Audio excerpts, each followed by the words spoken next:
बिस्मिल्लाहिर्रहमानिर्रहीम। अस्सलामुअलैकुम। आज मैं आपके साथ एक ऐसी टिप शेयर करने लगी हूँ जिसके बाद आपको ना प्याज काटने में कोई मुश्किल होगी और ना ही कोई दुश्वारी।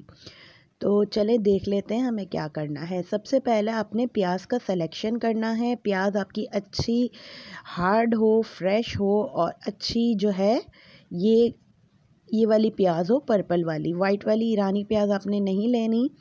ये वाली प्याज जो है इसका टेस्ट अच्छा होता है। मैं आज आपको बताऊंगी कि किस तरीके से आप प्याज को काटते वक्त आपके आंखों में आंसू नहीं आएंगे। और बहुत ज़्यादा टाइम पे हम जब प्याज को ब्राउन कर रहे होते हैं उस टाइम पे भी अगर बहुत ज़्यादा फ्रेश प्याज होती है तो पकाते वक्त भी बहुत ज़्यादा घर वालों की आंखों में आंसू आते हैं।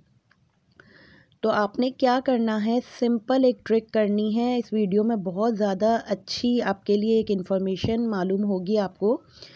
तो प्याज के सारे छिलके आपने उतार लेने हैं।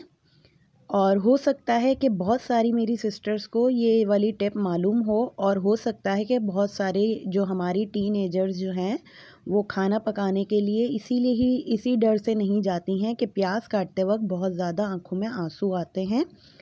इसीलिए जो है वो प्याज खुद से नहीं काटती और कहती हैं कि या तो अम्मी काट दें या तो बड़ी बहन काट दे।